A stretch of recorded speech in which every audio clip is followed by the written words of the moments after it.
What's going on, guys? My name is Arrow, and in today's video, we are doing my final update video on the 3.20 Hydrosphere League Starter. Let's get into it.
All right, we have a lot to talk about, so let's dive right in. So, in the endgame, we decided to go with dual void batteries.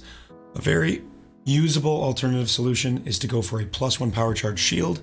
However, at the time, I simply didn't have the currency to craft one, so I decided let's just go for the void batteries. I want to try to take down the endgame. Just saved us some crafting cost, but a +1 power charge shield is definitely the best way to go in the endgame. That way you can stay with block and play a lot more defensively.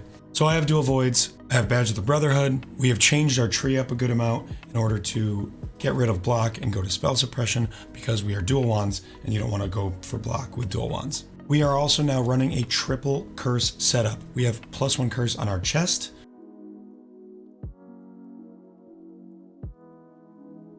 We have +1 on our Ascendancy, and then 1 Standard. We are running an Arcanist brand with Elemental Weakness, Assassin's Mark, and Anomalous Frostbite, just for more effect of the curse. It was pretty cheap. So triple curses, you put this on a boss, and it's gonna like triple your damage. You don't really need it for the most part while mapping. Every once in a while, you run into a super tanky rare that you're gonna want to use it on. Legion bosses, things like that. You're gonna have to forgive my voice. I have been streaming nonstop since League start, and that means I've been talking nonstop since League start, and I've completely lost my voice. But anyway, so we had to get elusive on our boots since we are now going Badge of the Brotherhood. So that unfortunately led us to have less than ideal boots, but we have elusive and we are capped on spell suppress. The big elephant in the room, a lot of people are talking about this problem. They're saying that they can't get the Hydrosphere to freeze while mapping. First of all, don't worry about the Hydrosphere being frozen while mapping. Regardless of whether or not this interaction is bugged or simply doesn't work or whatever the case may be, it doesn't matter. When you cast your Hydrosphere and then you vortex, well, that time it didn't work, and then you vortex, it's going to crit the Hydrosphere and light it up, and it's going to pulse. So when you're mapping, you're walking around basically like this, and your vortex should be critting it most of the time, and you'll see it stays pulsing for quite a long time. I don't even have Prolif on my gloves yet because I've been trying to roll it since League start, and I still have not hit it. But you don't need it. It's not that important.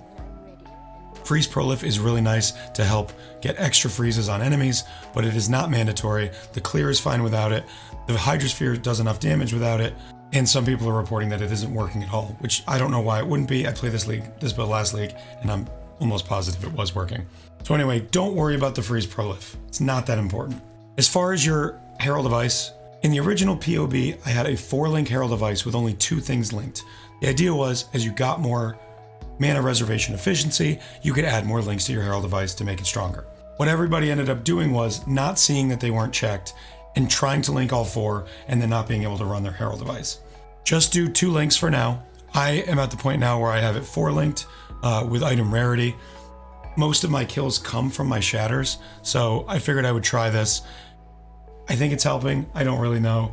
I don't need the damage for the clear to get another link in there. You could put like area of effect in here, which would be really nice, but I'm doing item rarity. You can do whatever you want.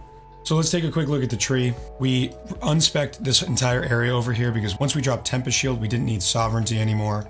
So we dropped all of this in order to get the suppress nodes here, suppress nodes here, and we're also taking this Chaos res here because I was finding that Chaos was a problem for me. We have 1 cluster. I dropped the one that had spell block on it for just a decent one, spell damage, cast speed, avoid stuns, and then some leech and hinder. On top of that, we are running a hatred reservation efficiency jewel and a grace efficiency jewel. If you were going to go for dual void batteries, go spell suppression, drop all the block.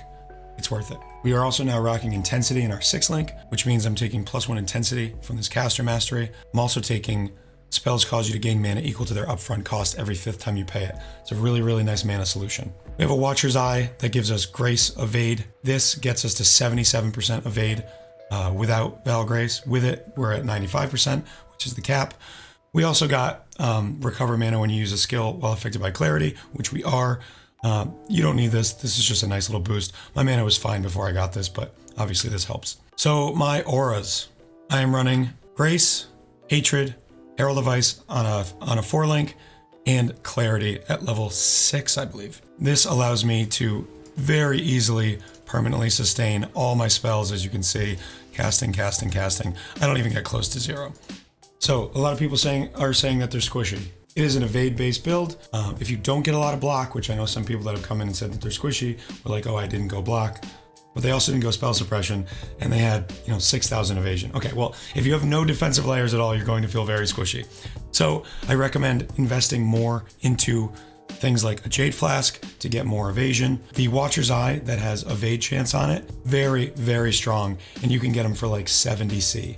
I would highly recommend investing into one of those. If you can get a 2 mod that's good for your build, do it. Otherwise, just get the evasion chance. So at this point, our damage, we're close to around 4.5 to 5 million with all of our buffs up, and it feels pretty good. You saw some footage where I killed some of the endgame bosses and guardians and things.